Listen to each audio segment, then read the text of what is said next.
انا اسمي بينو فارس، انا بلعب جيتار وبلحن. يمكن بقالي مثلا في ما يقرب من 7 سنين في تجربه الاندر جراوند.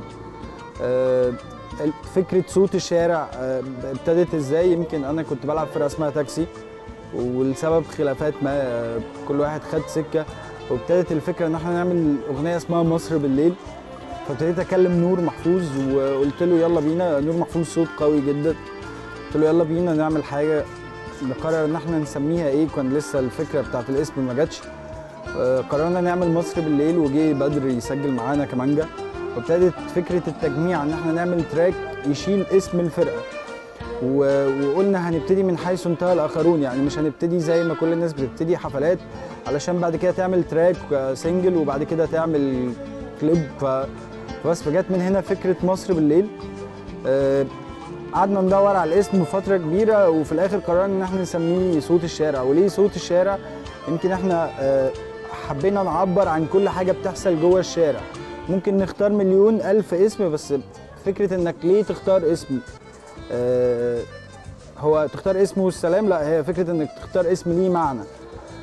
فاحنا قررنا ان احنا نغني في كل حته في الشارع، نعبر عن كل حاجه بتحصل جوه الشارع. انا نور محفوظ، فوكال باند في صوت الشارع او فرقه صوت الشارع، ساوند اوف ذا ستريت باند. احنا الباند بتاعنا اتكون من فتره قليله، كونته انا وبينو فارس. كان هدف الباند ان احنا نوصل صوتنا لكل واحد عنده مشكله. يعني يمكن حتى فكره اسم صوت الشارع جه من المنطلق ده، ان احنا صوت الشارع احنا هنعبر عن كل واحد في الشارع، عن كل مشكله في الشارع بتحصل في الشارع. ساعة الثورة اتكلمنا عن اللي حصل في الثورة، ساعة الانتخابات عملنا تراك للانتخابات. في كل حدث بيحصل بنعمل على حسب الموقف اللي بنعمله. عملنا تراك مصر بالليل، عملناها كليب، ده كان أول كليب لفرقة صوت الشارع.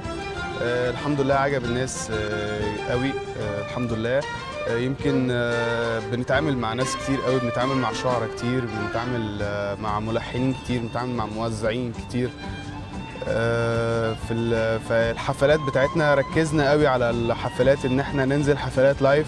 يمكن عندنا حفلات في الساقية في الفترة اللي جاية، حفلات هتبقى كتير قوي لايف، يعني نتمنى الناس تكون موجودة. يمكن تكوين فرقة صوت الشارع، كنت اللي قال لي الفكرة الأول كان بينو فارس صاحبي، واحنا عارفين بعض من زمان قوي. فيمكن لما جه وكلمني قال لي احنا في فكرة عايزين نعمل باند، فقعدنا واتكلمنا واشتغلنا على الموضوع كويس قوي لحد ما ابتدينا فعلا نأسس الباند، وابتدينا نفكر هنبتدي ازاي.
عيون عيون كل البنات، والصبح يجي يندى عليا اصحى واطول في السكان،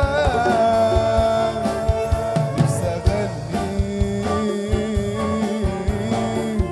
واملى الدنيا انا بالسكون، نفسي اغني واملى الدنيا انا بالسكون، نفسي اغني واملى الدنيا انا بالسكون.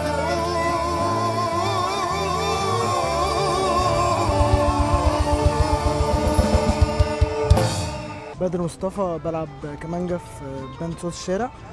كنت الفكرة جت ان انا وبينو كنا صحاب جدا من فترة كبيرة. جه قال لي اول تجربة كانت ما بينا كانت تراك مصر بالليل. قال لي يا بدر انا عايزك تيجي تلعب معايا كمانجا وكده. يمكن اول تعامل ما بيني وبينه في التراك دوت. دخلنا وسجلنا الاغنية وكانت كويسة جدا الحمد لله، وعجبت ناس كتير جدا وكانت بتذاع وكانت كويسة يعني الحمد لله. فقال لي ففضلت فترة كده، فبينو كلمني قال لي طب بدر احنا انا عملت بروجكت جديد اسمه صوت الشارع باند. قال لي نفسي تلعب فيه معانا وكده. قال لي شوف الموضوع الاول هيعجبك ولا لا. عاملين مزيكا اورينتال، انا الآلة السولو الوحيدة، وعايزين نشوف الموضوع ماشي ازاي ونيجي نجرب في بروفا، يعني بروفا عادية جدا ونجرب يعني نشوف ايه الموضوع. رحت البروفا وشفت باقي الباند بجد كويسين جدا، وارتحت جدا نفسيا معاهم. وابتدينا نلعب بقى البروفات ولغايه ما كنا نزلنا اول حفله كانت في الساحل. دي كانت اول حفله ليا مع صوت الشارع، كانت تجربه جديده علينا وكانت تمام يعني كويسه الحمد لله. وبعد كده جينا بقى في حفله الساقيه ان شاء الله يوم 15، دي تاني حفله ليا مع الباند. لؤي جمال، بلعب مع باند صوت الشارع بيركشنز. انا بس عايز اتكلم شويه عن اسم صوت الشارع نفسه جه منين او ايه اللي خلانا نختار الاسم ده.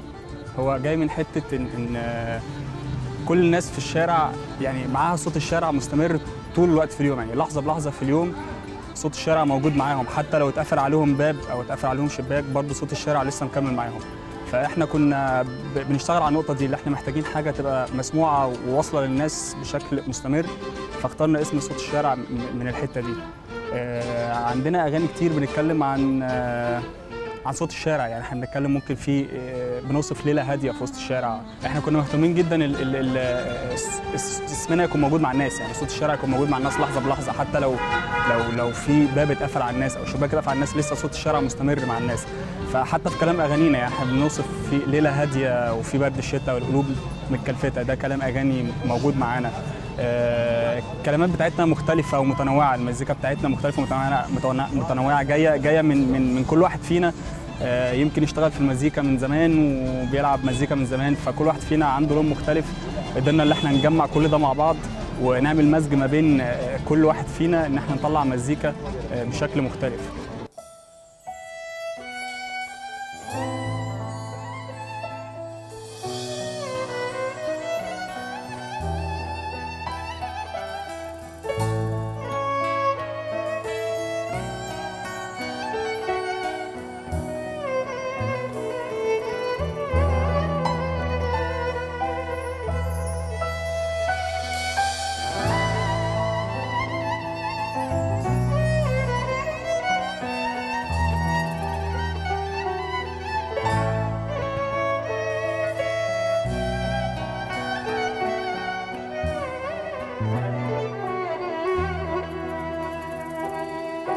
شعب بيحلم بالحرية، حلمه الأخضر اللي بينادي، عايز دولة تكون مدنية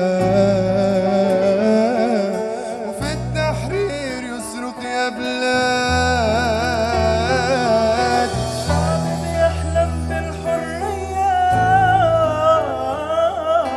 حلمه الأخضر اللي بينادي، عايز دولة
أنا اسمي أمير جوناثان، عازف بيانو وموزع موسيقى.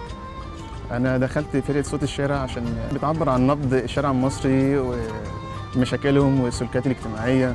احنا حابين نكون بنوصل رسالتنا لكل شوارع مصر، وحابين ان احنا نكون بنلعب مزيكا في كل شوارع مصر، وكمان هدفنا ان احنا صوت الشارع المصري يوصل، نكون بنلعب في شوارع بره مصر كمان. حابين ان احنا نوصل للعالميه بنلعب انواع مزيكا مختلفه. الفتره اللي فاتت دي ما كناش بنريح خالص، كنا كل يوم بنتقابل، اتعرفنا على بعض اكتر وبقينا اصحاب اكتر واكتر بعد ما دخلنا الباند كلنا كتيم وورك علشان نقدر نطلع مزيكا مختلفه. فده كان واخد مننا مجهود كتير قوي الفتره اللي فاتت دي. بنحاول ان احنا نوصل للناس، يعني هو هدفنا احنا بنلعب دلوقتي على احنا ننتشر ونوصل للناس اكتر، يعني حتى اسمنا جاي من كده. احنا ممكن ننزل نلعب مزيكا في الشارع، يعني الموضوع في ناس ما بيقدروش يروحوا اماكن يحضروا حفلات مثلا بيقطعوا تيكتس وفلوس وكده، فاحنا بنروح للناس لحد، يعني بنروح لهم لحد عندهم في الشارع عشان نوصل الرساله بتاعتنا. انا مبسوط ان انا في باند صوت الشارع، وربنا يسهل باذن الله في الحفلات اللي جايه، يعني يبقى نكون اكبر جمهور، الجمهور يعرف يشوفنا كويس، نبقى منتشرين اكتر، وربنا يسهل ان شاء الله. وانا مبسوط بجد ان انا